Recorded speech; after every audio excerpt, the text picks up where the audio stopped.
Hello, everybody, and thank you for joining us for this evening. Can you hear me, Richard? I can indeed. That's great. How are you?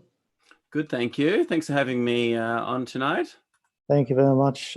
Sorry to keep you up at 11 o'clock. When do you go to sleep usually? I go to sleep early. I like to get up early. All right. So thank you again, Richard. Richard has been, we've been working together for a long time. He's been very helpful to the otolaryngology community in the Middle East, and he's been over here many times to lecture and give hands-on courses. He's an excellent teacher and an excellent speaker. So Richard, please, you have the podium. You can go ahead. And we have, so far we had 113 people, and they're still climbing, watching us. So you could start the lecture. Fantastic. Well, let me just share my screen here. And give me a second just to get it all ready.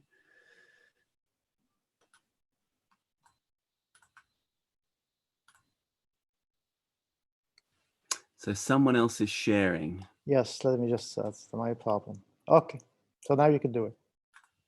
Done. Good stuff.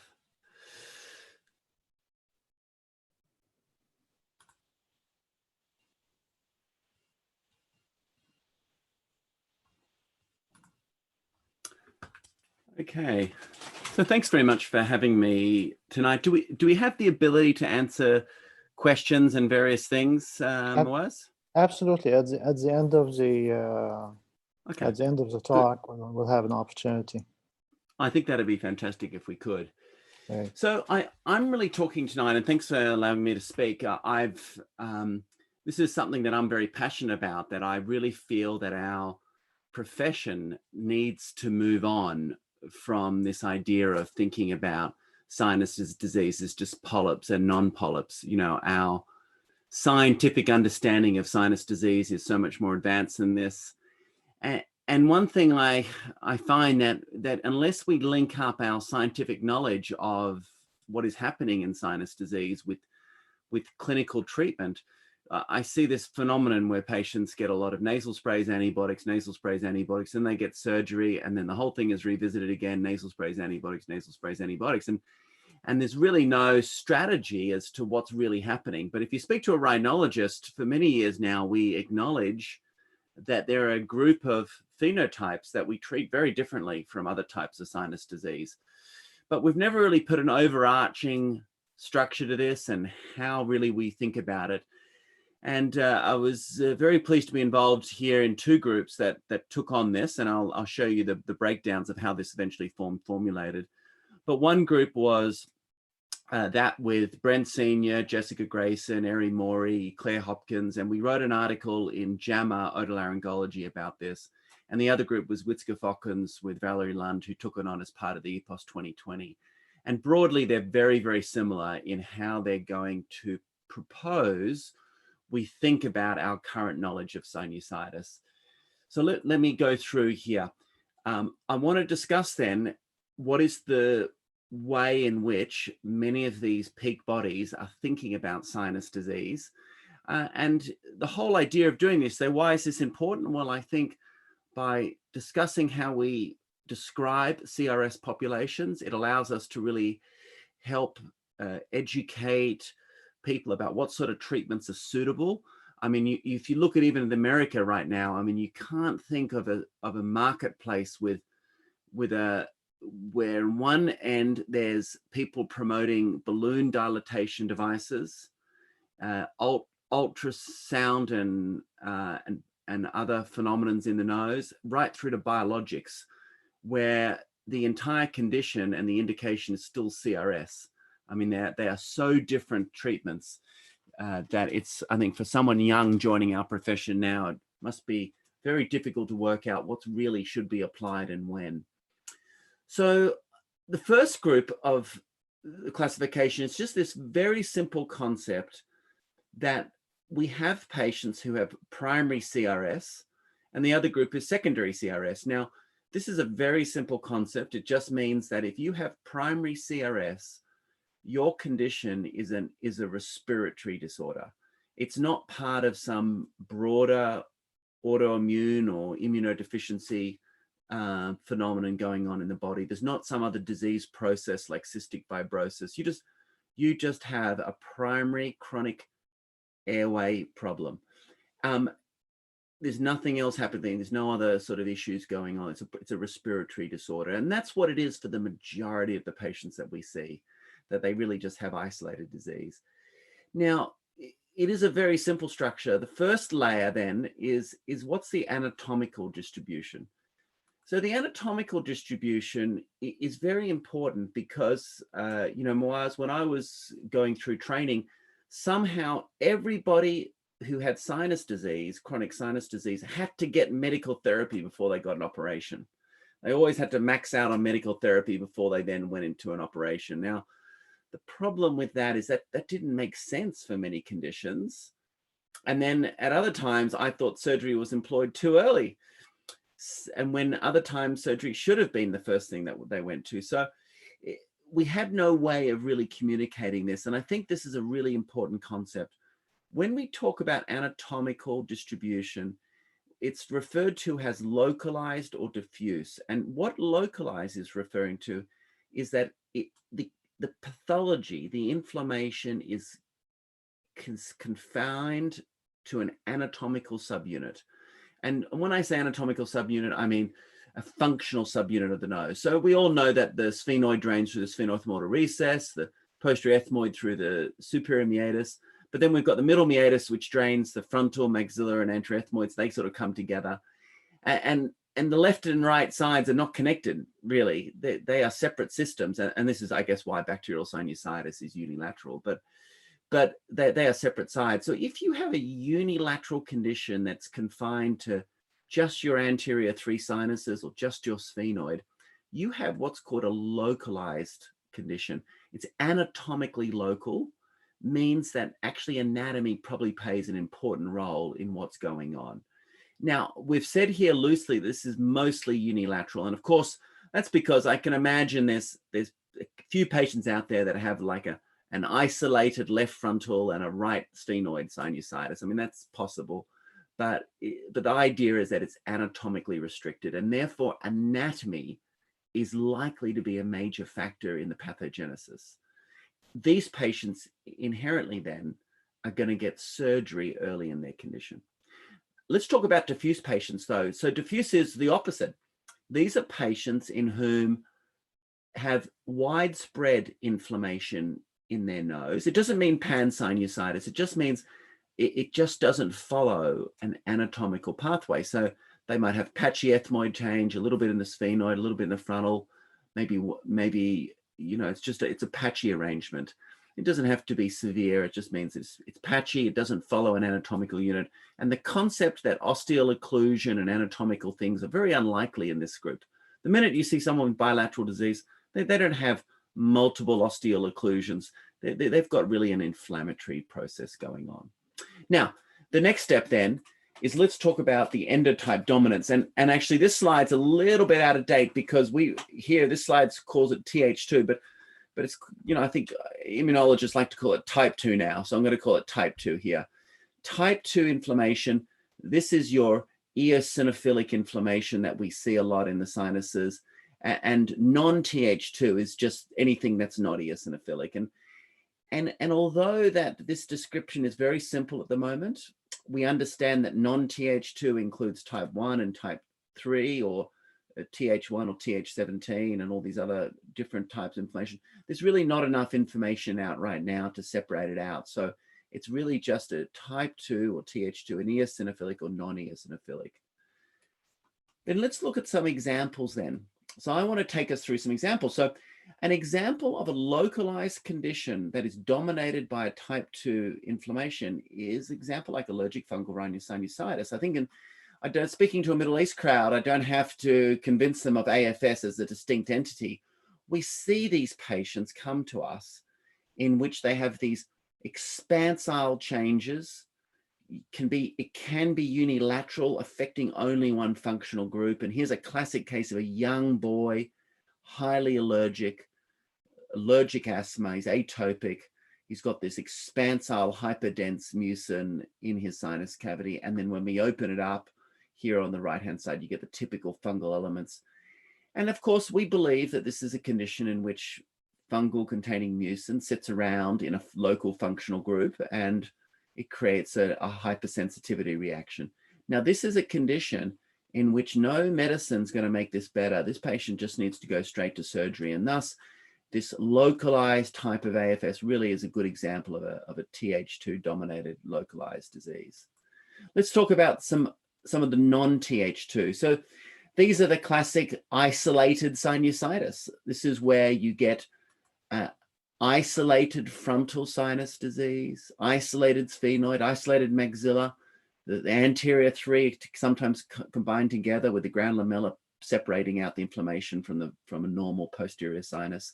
And when you look up at the sinus cavity, you don't see all that eosinophilic inflammation. You just see pus and purulence and edema because it's not an eosinophil or a Th2 dominated condition. Now, these are conditions that really, in my opinion, don't need a huge amount of thought. Most of us can sort this out, whether you do limited procedures, balloons, washouts. There's all sorts of things you could do to these sinuses.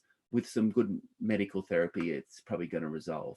Now, someone asked me and said, well, why does this person not need medical therapy? Well, you of course, you still will give this person medical therapy. But the reality is that many of these patients, if they've had a few courses of antibiotics, it's well-directed from culture samples, they've maybe had a course of oral steroids, used some topical care. If that sinus doesn't get better, just simply leaving them on medication for another 3 months is not going to get it better. And that's because there are changes that occur in the mucosa, such as basement membrane thickening and fibrosis, that simply just become medically irreversible. And that's why some patients develop this osteal occlusion disease. Let's go to the next one. Now we're into the diffuse group. Now, the diffuse means that it is primarily not an anatomical issue. It is an inflammatory issue. So let's look at the Th2 groups here. The three classic phenotypes here are a condition called central compartment atopic sinus disease. And if you hadn't heard about that, I'll discuss that now. Classic eosinophilic CRS, and of course, allergic fungal rhinosinusitis. Now, it's very important. I'm showing examples on the right-hand side. So these are phenotypes that have been described in the literature. In presenting this structure, I'm not trying to invent anything new on the right-hand side of this column. I'm just putting them in their place as to how we see them. These are primary CRS conditions. We've talked about localized. Now we're talking about diffuse conditions, and we're going to talk about those that are dominated by an eosinophilic reaction or a Th2 or a type 2 interaction. Now, this is central compartment atopic disease as it was originally described by John Delgadio. These are patients in whom they get this jelly-like edema coming off their middle turbinate, edge of the uncinate here, septum, and they just get these central thickening changes. They are generally young patients, and their history really is not of terrible sinus disease, but of allergic rhinitis. And then they get a secondary sinus dysfunction, a bit of barrow trauma, trapping of mucus, as in this person, because they get this jelly-like edema around the entrance to their sinuses. Now, these are patients in the past that I used to operate on. They sometimes would have grade 3 polyps, and then I'd open their ethmoid cavity, it'd be perfectly normal. In that case, I used to never think about it. But what that patient is this central compartment atopic sinus disease. It is essentially an exuberant rhinitis, exuberant allergic rhinitis, in which you start then to get some osteal occlusion and mucus trapping and mechanical issues with the sinuses. Let's look at the classic ECRS. So ECRS is not the patient who comes to you and says, I had sinus my whole life and allergic problems like the CCAD patient. This patient's in their 40s or 50s, and they were completely well. Maybe they had a viral event. And then ever since that event, they've had loss of smell, terrible asthma, fluctuating exacerbations of their upper airway and congestion, and they love prednisone. If you give them oral prednisone, everything settles down. This is, of course, eosinophilic rhinosinusitis. And when we look at the middle meatus in these patients, they look very different. And the scan looks very different. They've got a diffuse inflammatory reaction. Now, this is not a simple allergy. This is an eosinophilic inflammatory disorder, but it's not an allergy. And this is, of course, where biologic agents are being directed. The cousin of this in the lower airway is adult onset asthma, which is where most biologics are being targeted, because this is the group that we obviously have trouble with. And obviously in my world, this is where we've promoted things such as wide sinus surgery. The use of corticosteroid irrigations makes a big difference. Now, the other eosinophilic disorder we should add here, and once again to my Middle Eastern friends, you guys know this very well, allergic fungal sinusitis can be a diffuse or bilateral condition, and it has these classic dark T1 and T2 MRI features. And it's very common for this condition because of the severity of the edema that once one functional area becomes involved, it recruits the next area with swelling and trapping of mucin, and then the whole thing continues around. So AFS we do see as a diffuse condition as well. Now, let's go to our diffuse but non-eosinophilic condition. Now, this is not someone who's just a smoker who's got, like I said, a cruddy lungs. This is where someone genuinely has an inflammatory disorder of their airway. So they often have inflammatory looking sinus disease. They might have polyps and they have asthma. And one of the features here is that these patients often lack a degree of corticosteroid responsiveness. So when you give them oral prednisone, they really don't think it makes a magic difference like it does in the polyp patients with eosinophilia. And they don't suddenly get their smell back. They will often be slightly older patients, maybe smokers, and they might slightly be obese. There's a tendency for more females in this group. And this is some of Justin Turner's work here that's shown that there's a group of patients that simply have airway inflammation that's not Th2 dominated. And these patients don't do well on inhalers. Their lungs are often not well responsive to simple inhaler therapy. And in my world, these patients can look like polyp patients. Like here, example here on the left-hand side, we have a polyp patient, but often the secretions aren't that eosinophilic secretions. They're a little bit more milky, still very much a diffuse disease. And this is where we've often targeted treatments like macrolides. So for me now, when I operate on someone and they have this sort of picture and then their biopsy comes back showing low tissue eosinophils, I will sometimes abandon a corticosteroid-based approach to getting them right and move them on to things like long-term macrolides for its immunomodulatory effect. So I hope there I've given you a feel about how primary CRS can be divided into simply, is it an anatomically localized condition or diffuse? And what type of endodyne dominance does it have? Is it Th2 dominant or not? And it's amazing. If you just take that very simple overarching classification, you can pretty much place all of the phenotypes that have been described in the last 25 years into that umbrella classification. Let's move on, Moaz, to now secondary CRS. Now, secondary CRS is very important because secondary CRS implies that your problem really isn't a respiratory one. Your respiratory system and sinus diseases become secondarily involved. And once again, it's back to localized and diffuse. This is very important because under localized, you have to then have some other pathology affecting your sinuses that's local. And good examples are things like odontogenic sinusitis. So someone here who has this periapical abscess, they don't really have CRS. They don't have non-TH2 or Th2 CRS. They've got nothing to do with that. They don't have CRS at all. They've got an abscess in their tooth. That's why their sinuses are involved. And so this is an example of a secondary CRS to a dental infection. Another example might be a fungal bore. This patient doesn't have anything else wrong with their sinuses, but they've got a fungal bore. And you could also place foreign body here. So they've got a fungal ball or foreign body sitting in their sinus with a secondary reaction.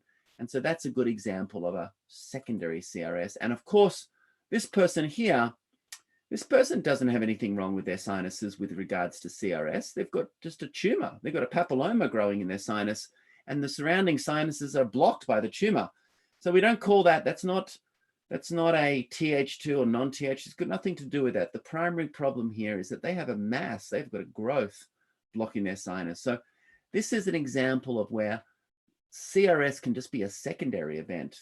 There's some other local pathology here that's really the primary issue.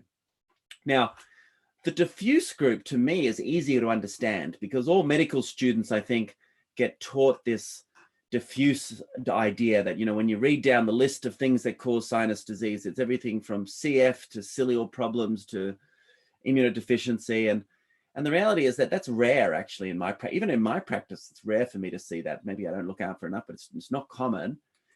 Anyway, if you have a diffuse problem, then, and it's secondary, then it's really saying that you've got some other problem in your body. And these are the three groups: mechanical, meaning mucociliary; inflammatory, which is mainly autoimmune; and immunity, which is immunodeficiency. So let's go through it. So examples of mechanical problems are PCD, so primary ciliary dyskinesia, and cystic fibrosis. These are great examples of broad conditions that have many effects on different parts of the body. For example, CF patients have issues with everything from fertility to their pancreatic function. It's not just about their respiratory system. PCD patients have exactly the same. And they really have a mechanical issue with how they move mucus. And it's part of a broader body-wide condition. Here's an example of someone with PCD. This is a young girl with chronic cough. You look at her sinuses, she's just got mucus sumping down the bottom here. These are the things we go looking out for, you know, in some patients who perhaps present atypically. And you can see the sort of secretions and things that are happening bilaterally. So if you see a young person who has this picture, you have to say to yourself, you know, what's really going on here if this is a chronic state? CF, of course, I don't think we need to introduce anyone to what a CF sinus cavity will look like. Hypoplastic sinuses, chronic thickening. Let's go to the autoimmune group. So this is granulomatosis polyangiitis, known as vagus. So this is the sort of cavity we see with them. But Wegener patients don't. This is not CRS. This is vagus. This is GPA. These patients have lung, lymph node, renal problems, skin problems. Their problem is not CRS. Their problem here is that they have GPA, granulomatosis polyangiitis, and they have sinuses being involved in that process as part of a broader body-wide condition. Likewise is true for eosinophilic granulomatosis polyangiitis or Sjögren-Strauss. That's a very similar sort of phenomenon. Let's look at the final one, which is immunity or immunodeficiency. Now, it's rare that I think I see immunodeficiency. There's very few. Most people who present with sinus-only problems are rarely going to have immunodeficiency. Those who have significant immunodeficiency will have infective problems at other places in their body. So those, maybe the few rare ones that we see in the airway are like selective IgA deficiency because it's a mucosal-based deficiency. Combined variable immune deficiency, but once again, you'd expect to see other places in the body involved. And diabetes I threw in there as one to probably put into here as well. And here's a woman with CVID. She's on gamma globulin, but would get these funny flares. It'd be the right side one time, the left side another time, the left sphenoid one time, and the right maxilla another time. Be all over the place, sometimes multiple sinuses together. And she'd get problems in her lungs. And that's an example of someone who's got a CVID. And obviously, success here is never going to be found in opening the sinuses. It's always going to be in treating the underlying immunodeficiency. So let me go on now and just talk about how EPOS took it on. So they followed very, very similar. They said, look, it's localized or diffuse. They talked about type 2, non-type 2. And then very similar, AFS is an example there. They just referred to it as isolated sinusitis, the sort of classic osteal occlusion disease. Then they talked about ECRS, AFRS, CCAD, and then they just referred to the non-type 2 as non-ECRS, which I think is fair enough. The jury's not out yet at exactly what this is, but we clearly see a group of patients who respond to treatments like macrolides, who might have polyps, and they have broad inflammation across their airway, and they're generally non-corticosteroid sensitive.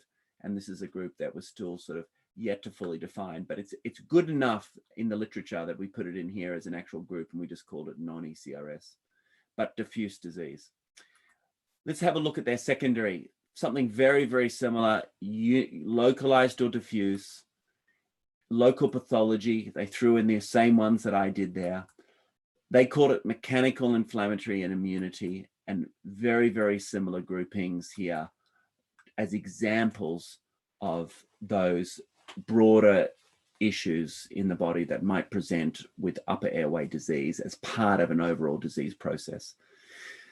So look, I very much hope with this, I'm very open now to questions, but it gives an overview of, I think, how we need to move forward. And I think this is very important because for me, it's very important. If I go back to the previous slide, because this is really the important one. So if someone came to me with a study they wanted to do on biologics that were designed to block IL-5 receptor, I would really try to make sure that these patients who are coming into this trial were diffuse primary CRS without any other systemic problems. They were diffuse and they had type 2 inflammation. These are the patients that are likely to be suitable for that trial. But likewise, if you're going to do a balloon dilatation trial or a simple washout trial or some stretching of the ostia trial, you don't want to have diffuse patients in there. You only really want localized primary patients with isolated sinusitis. They're the patients that are going to suit that type of treatment. So from an academic perspective, I think it's very, very important. It helps us to sort of narrow down what population are we really talking about. And then from a clinical perspective, I think it helps to put in some of the treatments we have now. So if you come in as a young ENT surgeon, you look at this, you can say, which patients is going to require some sort of mini FES early on? You're going to be like, that's localized non-type 2. What patient do I do a limited sinus operation, but I've got to give lots of corticosteroids to? Well, that might be a localized type 2, like an AFRS, that's just involving one group of sinuses. And then you say, well, who do I give biologics to? Well, it's going to be someone who has diffuse type 2 disease. You know, who might macrolides be suitable to? Or it might be someone who's got non-type 2 diffuse disease. And you might say, well, what's the role of surgery for localized disease? Well, it's very easy. It's about opening up the ostia, washing it out, reventilating it. But then what's the role of surgery in diffuse disease? Well, it's probably not simply just washing out the sinus and opening up the ostia is probably not really going to change things.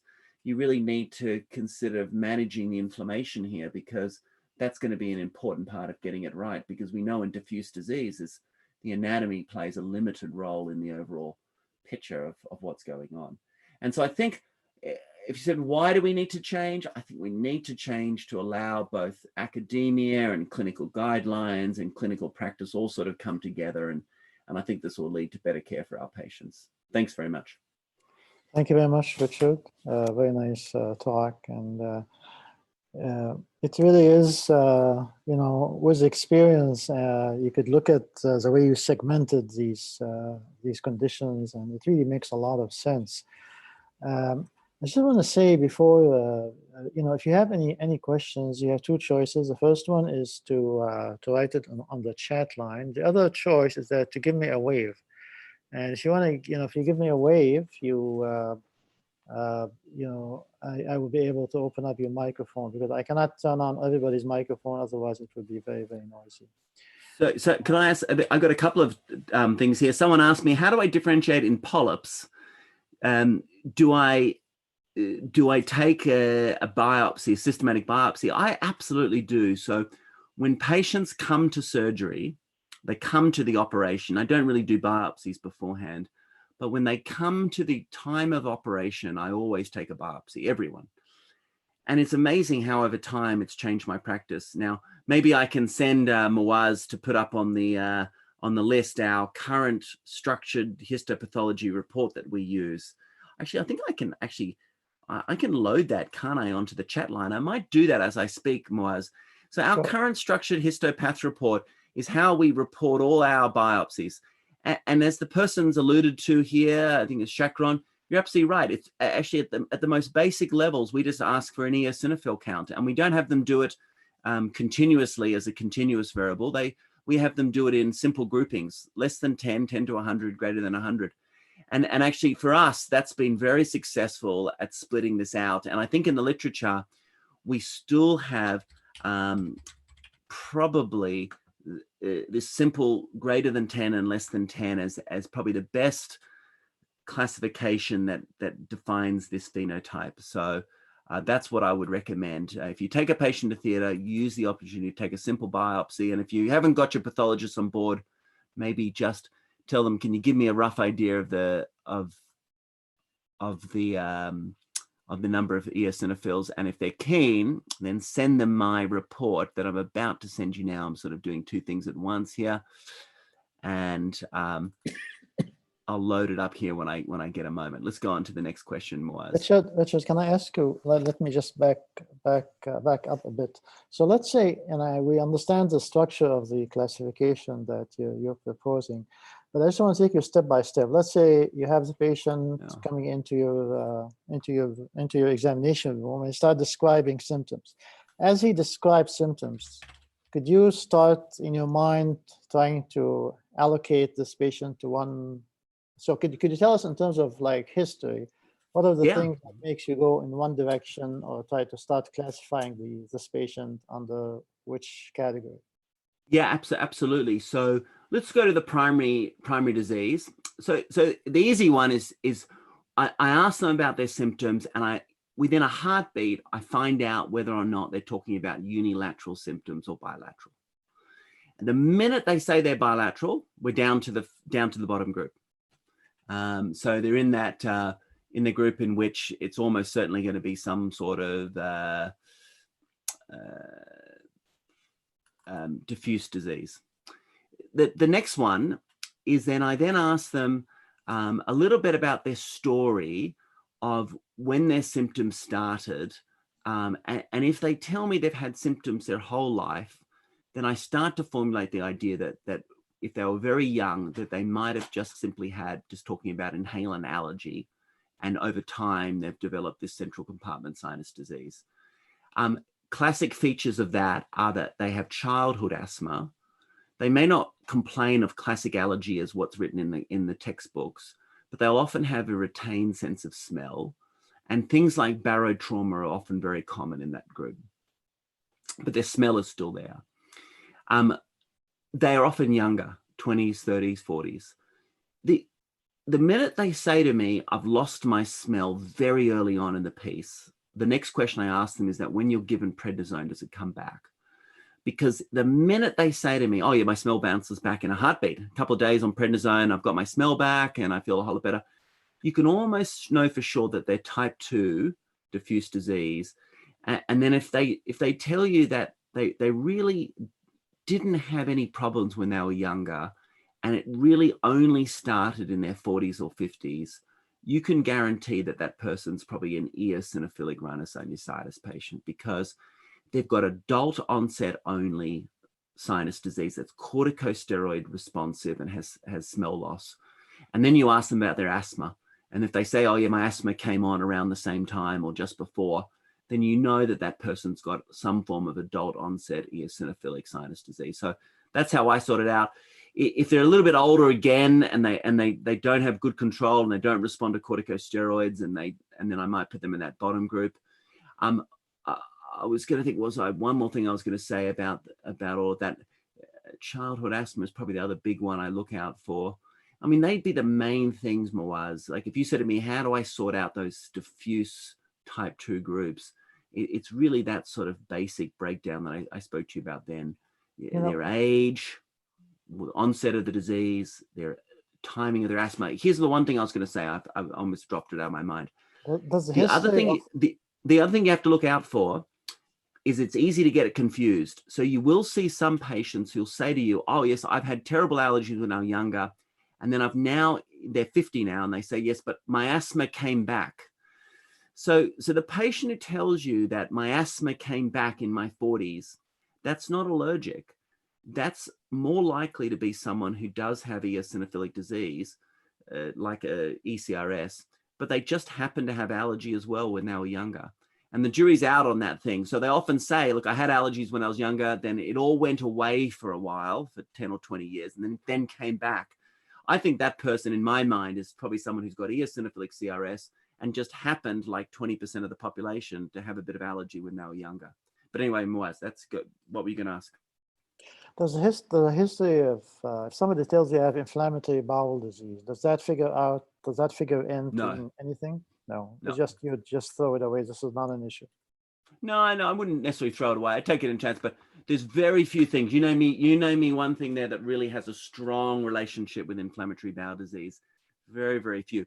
It makes a difference if they tell me, Moaz, I have allergic dermatitis, allergic conjunctival symptoms, and allergic asthma. Yeah, you bet. Then I start to think they're atopic, but not inflammatory bowel disease. Not yet. I'm not convinced. We have enough data.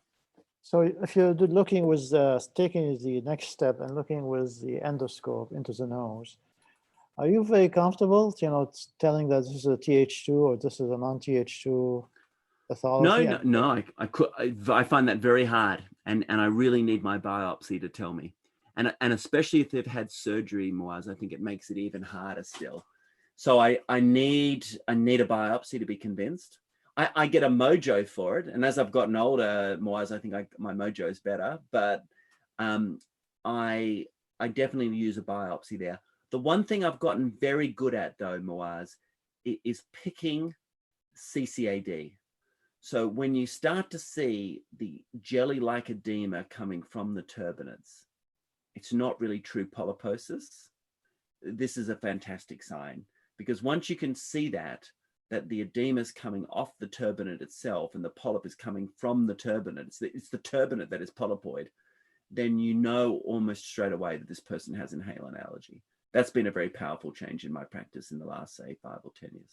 So you're consistently doing like biopsies before doing surgery? No, only at the time of surgery. And I think I said that before. It's only during surgery that I do biopsies, because so why not before, if it's gonna it doesn't change my practice. This is my thing for me. So and I just sent you that histopath report, Moaz. It's coming your way if you're able to share that with the crowd. Yeah. So it doesn't change my practice. So I still do when patients are getting problems where they're sucking up systemic medications, needing to use a lot of systemic steroids, systemic antibiotics, topical therapies aren't controlling them, and they're going to have an operation. If they have localized disease, that's a no-brainer, right? If someone has a left frontal sinusitis, I just do a left frontal operation. That's not a problem. But for diffuse disease, I go ahead and I just do a simple full house vest for these patients. Now, I sometimes will add a Lothrop in that if they've got very bad ECRS or I suspect ECRS. But if you've got diffuse disease, I just do a full house vest. That gives me what we call a neo-sinus cavity, just one simple sinus cavity. I don't try to predict it on the day of the operation. So I do the same operation for patients with diffuse disease. I don't tailor it all to what I see on the day. I don't tailor it to the scan that was done a year before or 6 months before. I simply acknowledge that this patient has a diffuse condition. I create a simple sinus cavity. All the boundaries are still intact. I just create one simple sinus cavity out of it, though, the honeycomb or the labyrinth that once was there. I take a biopsy, and then I do treat most people in this condition with corticosteroids initially after sinus operations, and I use corticosteroid irrigations. But then I do wait for the pathology to come back to confirm it. And it's only in that group do I then change my tract if necessary. About 5% of my patients will end up going down this non-type 2 group, and we might use macrolides. But you could almost practice your entire career, Moaz, just with a steroid-only approach and fix most people. But this is why I do it. And if you said, why do you do it? Why don't you try to do something beforehand? Well, even if we took a biopsy, Moaz, and we found that someone didn't have eosinophilia, and you said to me, Richard, well, there you go, there's a macrolide responder. Why don't you give macrolides now before surgery? To me, that is simplifying what happens in the sinuses too much.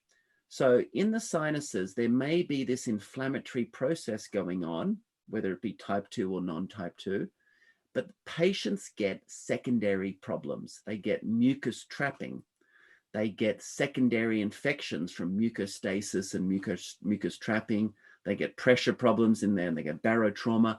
So they get other mechanical issues with their sinuses because of all that inflammation and polyp formation. And so to me, I don't see just simply turning the inflammatory switch on or off, whether we do it with macrolides or biologics, as being the solution for sinus disease. Giving someone a simple sinus cavity and then controlling the inflammation, in my mind, allows us to treat this. And I've started to see this in biologics more, as I know you're about to start to me about, but I get sent a lot of patients now who started on biologics and are told that this will cure their sinuses as well, because they usually started on for their asthma, and they're not getting better because they have these other mechanical problems. Now, sorry, what were you going to say? Sure. I was just about to say that given that we know that these groups have very different outcomes, you don't think it's important for the patient to be aware of the possible effectiveness, or how effective this procedure is going to be in making his decision for surgery or against surgery? Yeah, I have that discussion with patients. I say, look, we're doing this operation really to facilitate your treatment. It's not going to cure anything. I actually say that to patients. I said, we're going to take all the polyps out that are formed. We're going to take a biopsy. We're going to set you up with a simple cavity so that you can wash out the mucus that's getting trapped. But I said, you bet none of this is going to change the inflammation. We need to work out what is the strategy of how we're going to control the inflammation. And if it comes back as eosinophilic, then I'm going to say, you're going to need to use a corticosteroid irrigation on a regular basis, just like you do for your lower airway with your asthma puffer usually. And I say that this is what will give you control. If their allergy testing and everything comes back as CCAD, I say to them, listen, I can give you a sinus cavity that works better, but I said, you've got to treat your allergy. You have to engage with me and have immunotherapy and go through desensitization. This is part of your problem. And when they have non-type 2, I say to them with a bit of intrepidation, I say, listen, you don't even respond to oral corticosteroid before surgery. I said, we have to be prepared for the fact that you might have a bit of an unusual type of inflammation going on in your sinus cavity, and that we might need to look at these other types of treatments, such as long-term macrolides, as a way of controlling your sinus disease. But you're not going to be able to know until you get there. But still, your surgery still creates this simple cavity that you can manage with the patient. And that's why a little bit, I like to do all of this after surgery. It's a bit more knowledge based at that point. Excellent. So again, if you guys, anyone has a question, please raise your hand so I could open up your microphone so you could have a direct discussion with. So I saw a couple of here. Someone said to me, "Do you mean no surgery for CCAD?" No. So it must be very important. CCAD patients often present with barotrauma and sort of recurrent little sinus dysfunctions. So sinus surgery is great for them, right? That sort of immediately fixes some of those issues. But you've got to tell patients in CCAD why they're getting their symptoms, because they've really got inhalant allergy. And listen, all ENT surgeons on this webinar will acknowledge the patient that I described to them now. These are the patients in which you've done your sinus surgery. They had polyps and other funny mucus and things. You look into them and they look completely normal afterwards, the sinus cavity, and they're still complaining of symptoms. And what they're really complaining of is their allergy. And then you see them over the years, over the 1 year, 2 years, I don't know how many long time you follow up patients in the Middle East, but we see patients for years. And over the years, the head of their middle turbinate and their middle meatus comes all edematous and swollen. And you often look back and see them when they come in to see you. This is in the past. And I'd see this terrible swollen middle meatus, and I poke my scope through it, and the sinus cavity was normal. That is an example of CCAD in which it wasn't really recognized as being CCAD, and the allergic process and the polypoid edema has just continued over time. So yes, I love surgery for CCAD. You don't have to do things like Lothrops. They often get better with more limited draft 2, but they need immunotherapy. What kind of irrigation do I propose to use after surgery for CRS with polyps? Oh my gosh, it's amazing. I gave a half-hour talk, Moaz, on how to classify sinus disease, and someone came out with CRS with polyps. So if this person means primary diffuse type 2 disease, then I give corticosteroid irrigations. That's what I get. I don't use mast cell stabilizers outside of CCAD because it's really not got a role apart from inhalant allergy, in my opinion. I'm looking at the other questions here. Will you consider to off nasal corticosteroids in post-op CRS if scope show no polyps? Once again, it's not about the polyp. It's not about the polyp to me. Non-polypoid, I wasn't quite, it's a difficult question because they said post-op CRS without polyps. Once again, after speaking about this for half an hour, it's amazing how quickly, Moaz, we get back talking about CRS with or without polyps, because it doesn't make sense to me. What do I mean? Why would you go corticosteroids with and without polyps? Well, if the underlying condition is corticosteroid responsive and it's type 2, then I would keep going with corticosteroids in the nose. But if it's not a type 2, well, then maybe you have to take a different approach. So to the person who asked that question, very much this is the whole issue about our classification. Let's have a look at this. Someone asked me about anatomical problems like concha bullosa, and they said, do they go under non-Th2? Yes, they absolutely. So this is the classic isolated sinusitis. So if you have someone with a giant concha bullosa on their left, and they keep getting left-sided facial pain every time they get a cold, then that is an example of a localized type 2 non-type 2 sinus disease. So they have a primary air condition, it's localized, and it's non-type 2. Now, in that situation, I would actually advocate that if you have someone with recurrent unilateral facial pain with colds, and they have an anatomical issue that you can see on the scan, and it's unilateral, I would encourage you to go down the surgery pathway early. I wouldn't be giving this patient nasal corticosteroid sprays all the time to use or use when they have a cold. I mean, you could talk to them about that if they were surgically adverse, but that if they're localized and they've got an anatomical problem, then you're absolutely right. You should go down the pathway of surgery. Let's have a look at the other questions. I've been talking to keep the questions going. How long would you recommend treatment with macrolides? Okay, this is a good one. So if you take someone, thank you very much for that person who wrote that. They said, how long do I do macrolides for primary diffuse non-type 2 disease? Thank you very much. Well, you see, your lectures are making an impact. It's starting, Seymour Wise. It just takes a little bit of encouragement. And I'll answer that question very seriously because I get asked that question a lot. So I use clarithromycin because it's a 15-membered macrolide. It's available in my country, 250 milligrams. I do it once a day for 3 months. And at 3 months, if they are miraculous recovery, black and white, come good, perfect, I give it to them 3 times a week for the next 9 months. And then at 1 year, they can stop it. And that's right, 3 times a week.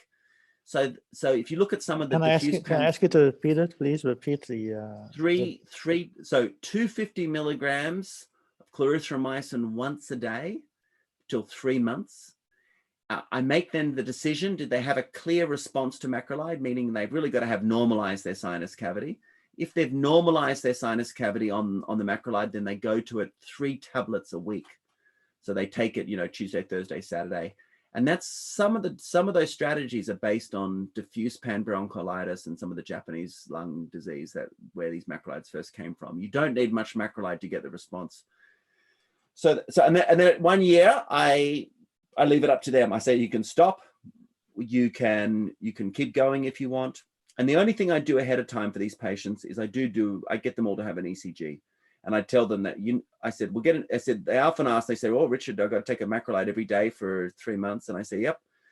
And they say, is there any side effects? I said, absolutely. From a diarrhea, tolerability, resistance perspective, I said, there's almost nothing. That's been explored already. But I tell them there is one phenomenon. I said, if you have a pre-existing arrhythmia called a QT prolongation or prolonged QT, then it can make this condition worse. And therefore we'll get an ECG before you start. And I do that in someone who's had surgery and got a biopsy sitting in front of me, in which I can tell them that this is an approach that's likely to work. And they're usually a patient that's also sitting in front of me who's failed systemic prednisone as a way of getting their condition right. Okay, let's have a look to the next one. I would like to know about smell problem of CCAD. Yeah, so in CCAD, it's like any allergic rhinitis. It's actually very uncommon to see people with smell loss because they really only have this polypoid edema around this central middle turbinates. It's not like true eosinophilic CRS in which smell loss occurs very, very early. But in anyone who gets their smell back with oral steroid, I tell them that with well-delivered corticosteroid irrigations, they should probably get their smell back. In which situation do I use biologic agents is the next question. So the biologics we have on the market, which are essentially mepolizumab, which is for anti-IL-5, benralizumab, which is an IL-5 receptor blocker, and dupilumab, which is a 4/13 antibody. They are all for primary diffuse type 2 disease. Now, the only exception to that is omalizumab, which is IgE. Now, IgE technically should work in CCAD and AFRS because these are the two conditions that are thought to be IgE mediated, but there's really not much data out there for that. There's a bit of data on omalizumab for AFRS and really nothing for CCAD. And my personal feeling is that these patients, the CCAD patients, are just not bad enough that they end up in the world of biologics. And so it's really the primary diffuse type 2 patients that have terrible ECRS is where the biologics are going. Prof, how do we know that the sinus normalized? You look in with a scope. It's always on a scope. I think on a CT scan, you know, first of all, I don't know what it's like, Moaz, in Dubai, but no radiologist calls a CT scan normal in Australia. You know, they always say something. There's always some minor thickening or something else. So to me, I always look with a scope because they really have to have a mucosa that looks normal. It can be a little bit thick on the scan, but if there's no inflammation on endoscopy, then that's a good sign for me. And then how long to treat CCAD to decide for surgical intervention? Well, that depends on who they are. My current philosophy with CCAD is that it really is an exuberant allergic rhinitis. That's what we see it as. I like to get people started on immunotherapy. So they leave my office starting dust mite immunotherapy tablets or something else. And then I book them in for surgery in 3 to 6 months' time.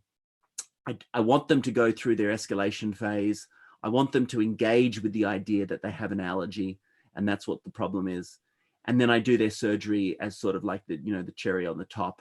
And you know what? Taking that approach has served me very well because the patients do it for 3 to 6 months, you know, because they know their surgery is coming up and they think it's part of the surgery. And then they do it for at least 6 months afterwards because, you know, at the very least to please me.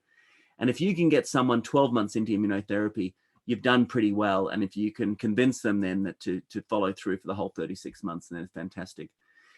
Let's have a look here. But if I had a pilot, for instance, Moaz, who was getting barotrauma, and for CCAD, I'd give him surgery early on. I said, let's just get you sorted so you can fly again, and we can start the allergy treatment afterwards. I don't feel hard and fast about that. If you have a patient with primary diffuse CRS, I love it. And the CT scans don't show involvement of the sphenoid and frontal. Yeah. So if you have a patient who has a diffuse disease and both sides, and their frontal and sphenoid are relatively spared, so it's primarily ethmoid, I still do a full house vest. Yeah, you bet. And I do it because I want to make sure that everything's open and they're not going to get blockage. I also do it because the CT scan is just a snapshot in time of their condition. I do a full house vest because I know that these patients will get viral events and flare up and other things will happen. And you need a sinus cavity that will serve them well, even during exacerbations. And I do think that when you see a scan in which it seems to be sparing the sphenoid and frontal, you should think of CCAD. Let's go down the next one. Do I prescribe macrolides immediately after the pathologic report? No, I don't. I do pretty much do it at the report. I don't wait for them to fail a corticosteroid irrigation approach and be 3 months out. That's actually, I see that as a failure. And you know, that's how I actually started macrolide treatment, because I used to like probably many of us, I used to give macrolides as a sort of like a kitchen sink approach for some patients who weren't going well. And then I had these patients, once I started doing the biopsies, that would come back and see me. And I swear, I thought they'd come good on a corticosteroid irrigation. This is back in, 2009, 2010, when we were just starting doing corticosteroid irrigations. And I thought they'll be a winner on my steroid. And they just looked awful at 3 months. And I couldn't understand what was going on there. And I started looking back at their biopsies, and I could see that they weren't eosinophilic. So that's how I started doing it. So I don't wait now for them to fail. If I see non-eosinophilic report on the biopsy at their 3-week visit, and they have the clinical features of someone who's likely to be non-eosinophilic, then you bet I start their macrolide then and there. What is your solution of sinus washout after surgery? I'm not going to answer that because it hasn't got a classification code as to what type of sinus disease we're talking about. Can we please have a look at the eosinophilic RS report? Yeah, I sent it to Moaz. So I passed the buck to Moaz there. He's got the PDF. Yeah, it is on the chat line. So I think it might be to you privately. I don't know how to get my private. Okay, all right, okay. You might have to. Oh, here you go. No, here you go. I sent it to everyone. Here you go. I just realized I could send it to everyone. There you go. Here we go. I'll send it to everyone. You're absolutely right. I could the drop down menu there. It's coming through now. Let's go. Send that. The role of drug-eluting stents. Yeah, it's just another way of delivering corticosteroid. So I think any type 2 disease could benefit from a stent potentially. It just depends on how much you think $800 is worth for 28 days worth of steroid decay in the sinus, and the cost-benefit ratio there. It's not something to be sniffed at, Oh my gosh, someone's asked me, how do I deal with post-nasal drip? So that's another story, Moaz. Look, I'm very pleased. The only thing I can say about that is that, Moaz, I'm very glad that's the topic that you didn't give me to talk about post-nasal drip. At the end of the day, that is something that plagues us all. I think we now recognize that actually a lot of these patients have just a sort of a non-specific irritation of their rhinopharynx. And probably a lot of them, it's probably reflux, extraesophageal reflux. But it's not an inflammation, it's a chemical irritation they're getting. And I think that how we're going to manage that over the years is tricky. I've got a few projects in that field, but many projects I've done that you've never seen the light of day in publication was trying to sort of sort out inflammatory postnasal drip from chemical postnasal drip from neurosensory or hypersensitivity postnasal drip, and I've still yet to find an answer, so I can't profess to be an expert there. Which of the local steroids do you forms? I almost always use corticosteroids for sinus disease. In terms of corticosteroid irrigations, I use nasal sprays for treating rhinitis. So if you have a rhinitis condition, I use nasal sprays. If you have a sinus condition, I use irrigations. That's just all about getting it there. What do I think of the role of doxycycline in CRS with polyps? I almost don't want to answer that, Moaz, because someone said CRS with polyps. Can that person rephrase it for me and give me a condition? Doxycycline.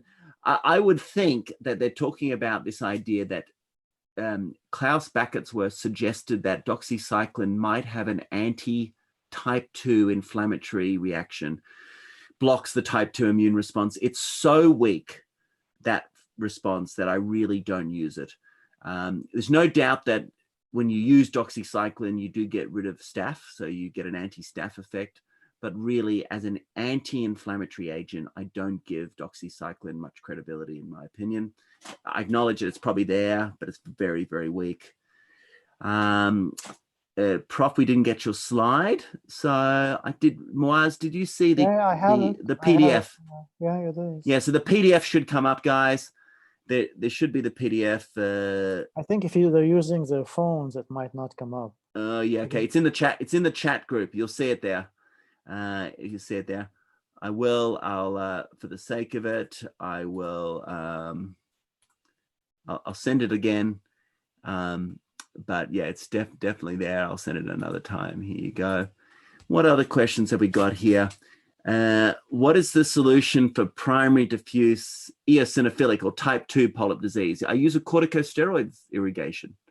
surely, Moaz, in Dubai, you've got many different types of corticosteroid irrigations, yes? Absolutely. Different ways of making it. Yeah, okay. So I'm not going to go into that. That might be someone who, you just need to have a look at the many publications, whether it's a budesonide irrigation, a mometazone irrigation, a betamethasone irrigation. These are the ones that are around.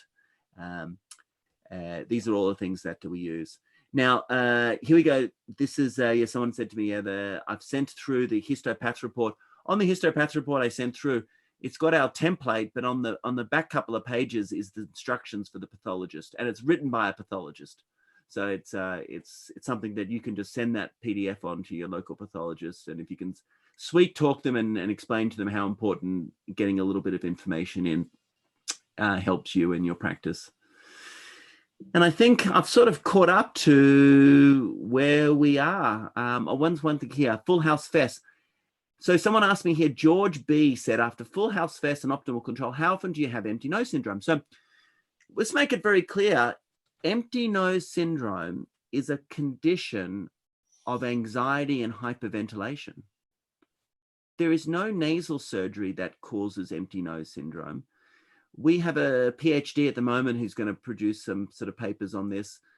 Empty nose syndrome is a condition in which patients believe they can't breathe through their nose. They get very anxious about it. It is essentially the hyperventilation disorder of the upper airway. And then very unfortunately, they buy themselves operations. And then the operation is traumatic. They often feel then worse afterwards. They have absolutely no organic pathology to see. And they have this terrible sense of like impending doom, I'm suffocating. This is not caused, it's not a condition of the nose or surgery. It is a condition of anxiety, hyperventilation, and somatosensory disorder. Now, I know there are people around the world who still talk about whether I took a little bit too much turbin or not enough too much turbin, and this caused all my problems. These people are playing in a zone in which they just don't understand that there's a huge group of people that operate on patients for serious conditions, big tumors, take out all things out of the nose to treat people with cancer and tumors. And these patients never develop empty nose syndrome. It's not because they're just thankful to be alive. They simply do not get empty nose syndrome. Empty nose is a pre-existing sort of anxiety, hyperventilation, somatosensory disorder. And I think that's very important to people on the panel and the web chat, that they understand that. We need to get away from talking about that as being a result of surgery.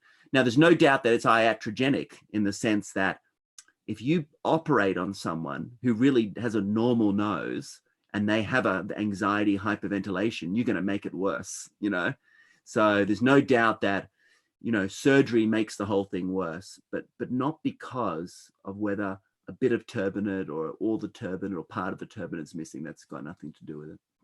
Okay, what are we up to? What is the role of IgE in allergic rhinitis? IgE is the mediator of allergic rhinitis. That's why immunotherapy works. What else can we ask here? Any other questions, Moaz, you have on the card? Thank you very much. I'm just trying to give them my email so I could send it to them if they don't have it. Because they have, usually what happens is that if you're on the phone, it doesn't download, but if on the computer, it would.